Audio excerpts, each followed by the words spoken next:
ito po mga kaibigan, sana po sa mga nakakamiss na kay John Lloyd ay makabalik na po siya sa industry. Pero wala pa pong kasiguraduhan yan sapagkat dati noon when was that? Mga a month ago na pag-uusapan na magkakaroon sila ni Ellen Adarna ng Yes, oo.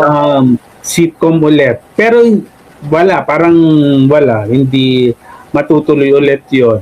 Sayang, Tapos maganda siya. Magandang believe din ako sa kanya kasi papanood ko rin yung kanya mga teledrama. Magaling din siya sa acting. ay Sana. magaling talaga, my loves. Oo, magaling din siya. No doubt about it. Si John Lloyd Yes, is a oo. real actor Yes. talaga.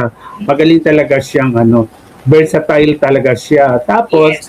ang nakakaloka lang, my love, sa kabila ng mga, ang dami na kasing gusto at saka actually nga, may pinag-usapan na talaga na, babalik na si John Lloyd. So, parang ang saya-saya na ng industry. Oo. Dahil makikita na naman natin, alam mo naman si John Lloyd, hindi yan basta-basta gumagawa ng project na Yes. hindi ka pupulutan ng aral, hindi ka i-entertainin, hindi yung entertaining, di ba?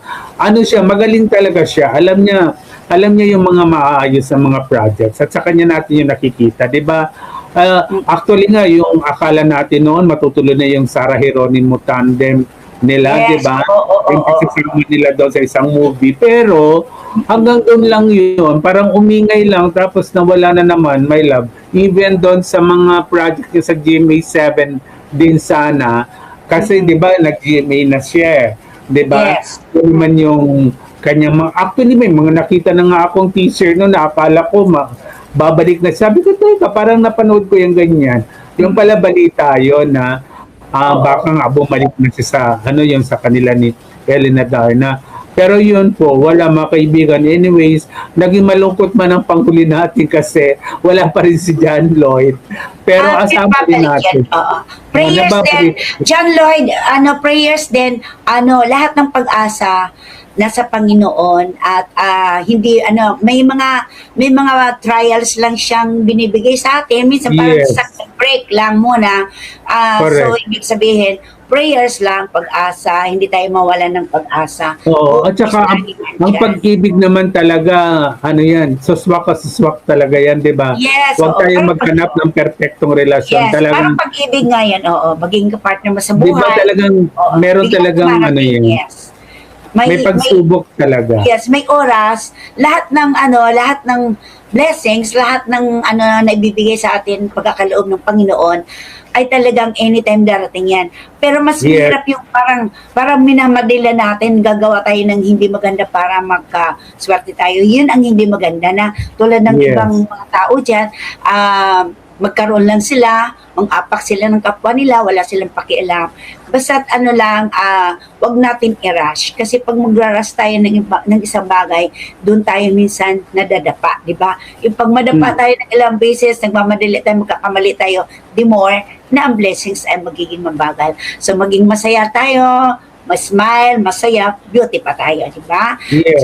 Saka ang lahat naman nangyayari nga, sabi ko, in His perfect timing, di ba? Yes, Nasa tamang panahon kasi hindi tayo pwede mag-command na ganito yan, ganito, ganyan. Sometimes, kung masyado natin pinapaniwalaan ng sarili natin, napupunta lang tayo sa bandang huli ng kalungkutan, di ba? So I think, dreaming of anything good with God's blessing, okay yun. Ako, ganun dapat yun eh. Huwag mong paniwalaan ang sarili mo na kaya mo yan without thinking of God na He is beside you, diba? Yes, ako, parang tayo, ako bago ako, lalo na kung doubt ako, lalo na kung alam kong mali ata ito, papaalam ko muna sa Panginoon. Bigyan mo ako ng sign kung tama ba itong gagawin. Yes, tama yan, my love. Kasi pag mayroon din tayo mga akala natin tama ang desisyon natin, pero yun pala mali. Yung pala pero iba talaga yung yung guided ka ng Panginoon. Talagang Kasi para bang sa atin nararanasan natin yan na akala ko tama, yung pala mali. Kahit sasabihin natin, yung ingat tayo din sa mga salita natin, 'di ba, sa kapwa natin kasi hindi natin alam na pabiro lang, akala mo biro mo lang pero nakasakit ka ng kapwa mo. Ako, may ingat ako diyan kaya hindi ako tumatanggap ng mga biro na masasakit.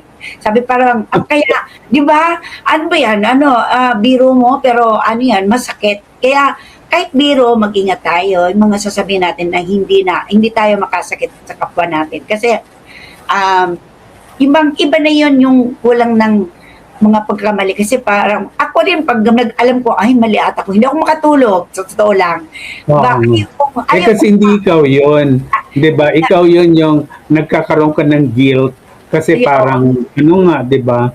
Oo, minsan nga tulad ng halimbawa sa show, di ba, siyempre, show yun mag-a-adlib ka.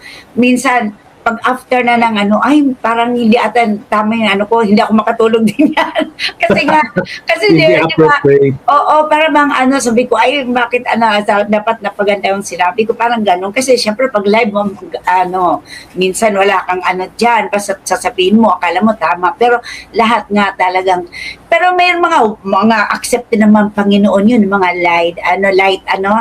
mistake, Light diba? errors. O light errors, di ba? Kaya, minsan din, yung ganung pang-unawa din sa mga tao kapwa natin na siguro nagkamali lang siya pabiro niya. Pero hindi ko talaga particular talaga ako sa mga pabiro ng ganun. Kaya iniiwasan ko rin ng mga taong masasama yung tawag dito, yung may habit silang masasama mag-joke. Iniiwasan ko na lang para hindi ako ma-stress, di ba? Para hindi ko siya ma-misunderstood, ganon. Kaya